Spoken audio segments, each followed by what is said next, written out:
Hi, welcome to my video. Ever since the dawn of time, there are two women that have continuously been pitted to each other, and that women are none other than the two main vocalists of South Korean girl group Girls' Generation, Taeyeon and Jessica. And guess who just made a comeback around the same time? Right. So in this video I am going to review Taeyeon and Jessica's newest EP, 2X and Beep Beep, respectively, and of course compare them.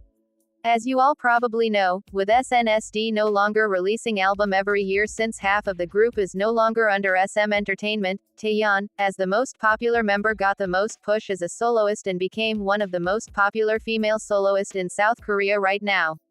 On the other hand, Jessica, after unjustly got kicked out of the group and got blacklisted from the Korean entertainment industry, has been releasing album and single here and there, but for the last 5 years she mostly focused on her clothing brand, releasing her novels and participating on Chinese celeb survival show, Sisters Who Make Waves, and gained some success, making it into the final lineup at second place. During her SNSD days, Jessica gained quite big of a following in China, so with the blacklist situation, it's only makes sense for her to be active there.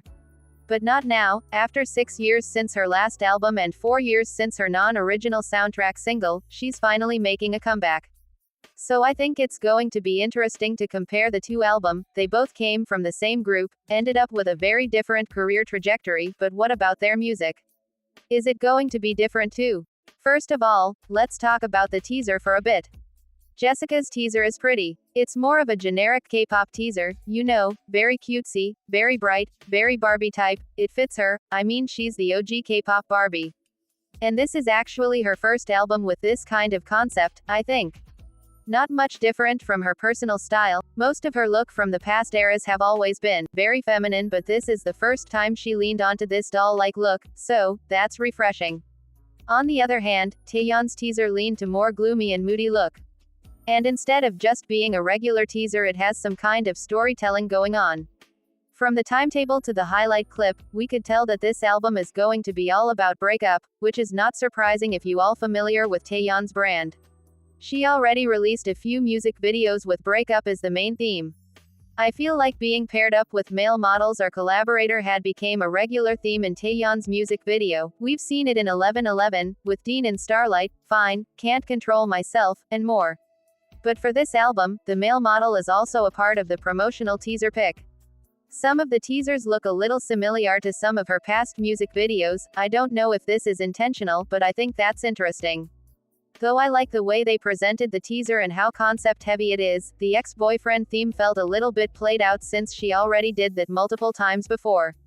But I do think having some kind of narration going on for the teaser is a pretty clever idea to keep people interested with the teaser rollout, and also I like how releasing highlight clip for every tracks is the norm for Taeyeon's album now, since not all SM artists got this treatment. Now let's move on to the album. Jessica's EP, Beep Beep, consists of 6 tracks mostly sung in English except for the Korean version of the title track. The album opens with Better Late Than Never. It's a trap pop with R&B influence, I guess, very reminiscent of Ariana Grande, especially positions with that guitar plucks that play throughout the entirety of the song. Is the song good? If this is your thing, you like Ariana Grande and her latest album, then sure.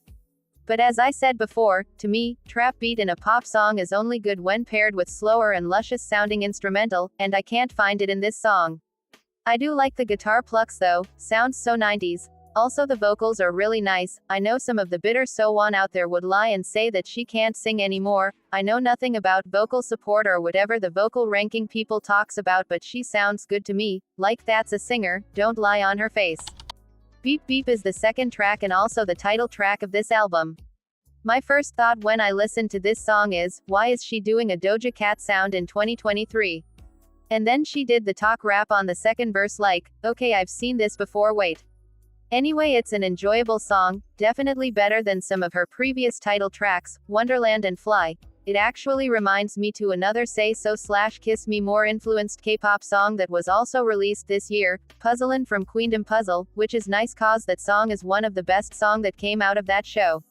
Even though I like Beep Beep, I do think that she could do something a little bit stronger and memorable since this is her first real comeback in years. The Doja Cat sound is so played out now, I feel like everybody already done something like this at least once now. I don't know why she decided to go with this route for a comeback, but as a song, it's good enough. I know a lot of her fans are happy just to see her making music again, but for me, I don't think I will be listening to this again. Let's move to the next track, Get It. Got It. Good, what a title. This song is the duet with none other than Miss Amber Liu herself. It's also a trap pop song but with a more lighter instrumental. The song started out with a boring trap beat, and I was ready to just skip over the song, before the song picked up on the verse with the addition of light-sounding synth. Compared to the other trap-influenced song in this album, I think this song is the weakest one. The chorus is not that strong and of course the elephant in the room, the Amber Liu rap.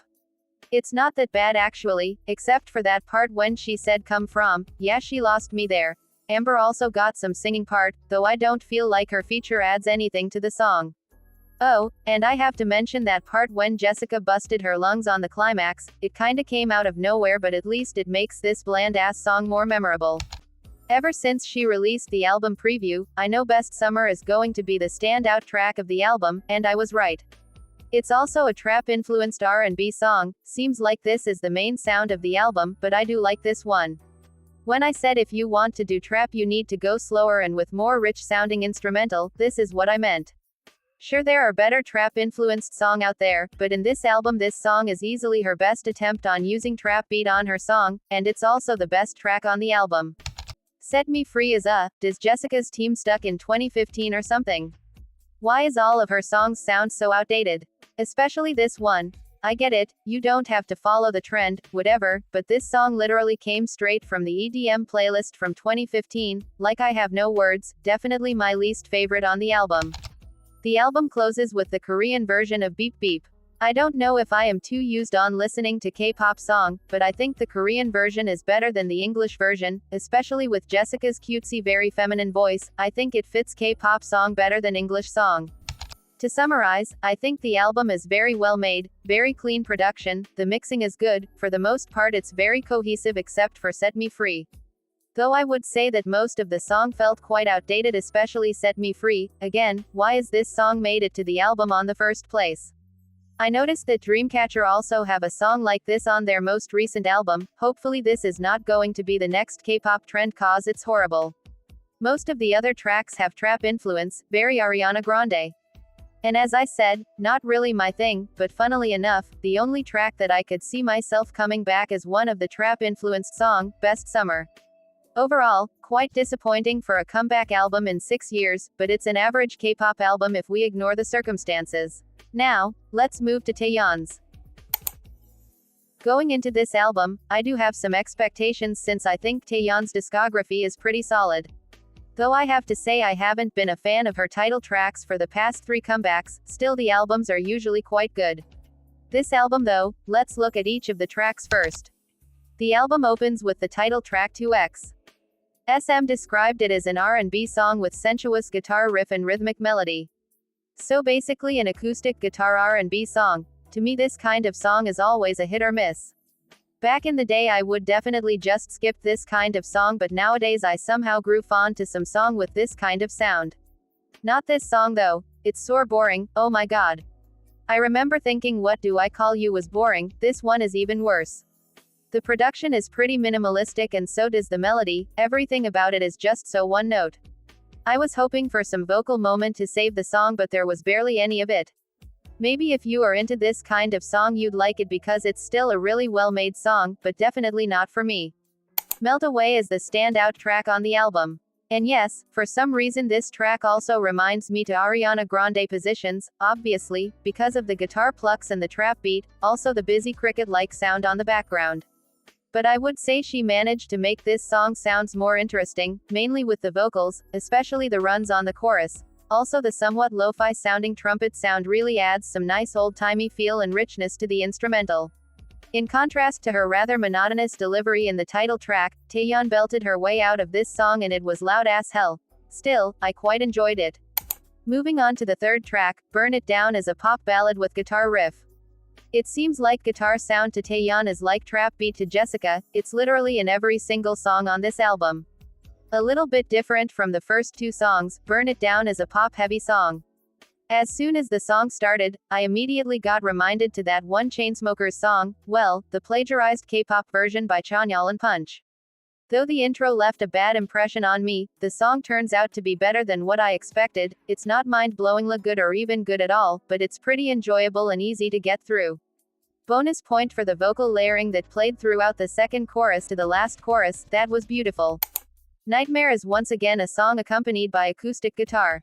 At this point, my ear already got tired with the guitar sound, and not gonna lie, all of the songs started to meld it into one. But overall, this song is straight up snoozer.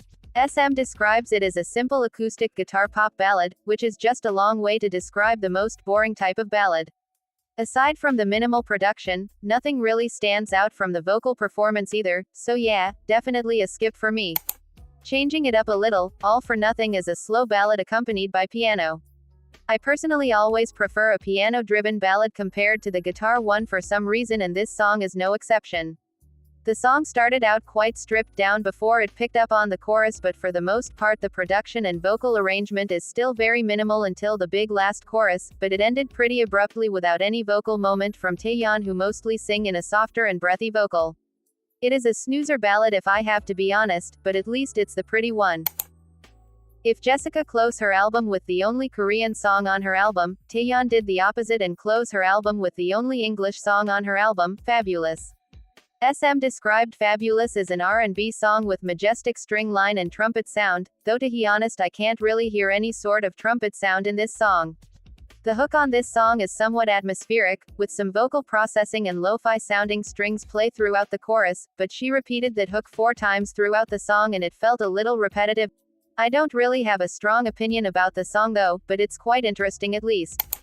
Overall, the album is very cohesive, the production is very clean, very minimalistic in some of the song. Though I have to say, I am not really a fan of the musical direction for this album. Most of the song seems to be more minimalistic and guitar driven, which I think suits the season, but for me personally, this is a very hit or miss sound. I know that not every song needs to have intricate production or crazy vocal performance, but it's very easy to turn a minimalist guitar-driven song into a snoozer song, and sadly some of the songs on this album fall on that category. The only song that I like from this album is Melt Away. Before I give out my final score, let's go back and talk about the visual one more time. Actually, I can't say much about Beep Beep music video. I think it looks just like a pretty standard K-pop music video. She looks stunning, the outfits look on point. I think most of the appeal of the music video is more on the fact that this is her first music video in years, the fact that we can finally see her dancing on music video again after so long. I think that what makes this music video felt a little bit monumental than anything else. Though I would say, I love the faux fur tunnel set that appeared on both the MV and the photo teaser. Taeyeon on the other hand took the more cinematic route with her music video for 2X. I feel like most of SM artists' music video have been quite cinematic lately. After one uneventful year with only lackluster dance-focused music video, I am glad that SM is finally back with their MV game. The music video for 2X told a story of Taeyeon escaping a toxic relationship with a narcissist. Presented with dark and moody visual that perfectly match not only the mood of the song but also the lyrics. Though I have to say, the MV kinda reminds me to the MV for Red Velvet Chill Kill, from the moody dark lighting to the burning house. I think it might be directed by the same person. This is definitely a step forward for SM visual-wise though after releasing Ugly MV after Ugly MV last year. Still, they have yet to beat the quality of their music video during their prime years on 2015 to 2018, or maybe this is just my personal preference. Now that we already talked about everything, it's time for the final score. I will be rating them in 3 categories: visual, that includes music video and teaser, title track, and lastly the whole album. Visual-wise, Taeyeon easily wins. To be honest, I think it's quite unfair to compare an artist under SM Entertainment, one of the biggest K-pop company, to Jessica's one-man agency. SM have all the resources to make the most intriguing concept for their artist, and they did it for this album. Honestly, I am quite impressed cause for the last few years, especially last year, SM kinda too focused with creating the most interesting teaser, yet most of their MV ended up looking very basic. I also really like how they presented the lore for this comeback not only through the music video but also all of the promotional material, from timetable, to teaser picture, and of course the highlight clips. It's not like Jessica's visual is bad or whatsoever, it's just quite basic compared to Taeyeon's more interesting and of course more expensive project. Title track wise, this is definitely a mid-off. I don't like any of these titles, but since I have to score them, I think I like Jessica's better. Sure, it's basic, it's outdated, sure Taeyeon already did something like this 2 years ago. But at least it's fun. 2X is really boring to me, which is surprising, cause I truly think that Taeyeon could win this easily after I listened to Beep Beep for the first time. After calculating the scores I gave to each tracks, Taeyeon once again wins. Again, this is very much a mid-off. I don't like any of this album and I am sure this is far from their best effort, barely any standout tracks, and even that the standout track itself is not that good either. Too bad Jessica put the 2015 EDM track on her album because it really drags her score down. And with that, the winner of the comeback battle is Taeyeon. Tell me your opinion about their albums. Do you like it? Which one do you prefer more? Do you agree Jessica got kicked out of SNSD? Tell me in the comment section. Anyway, that's all for this video, bye.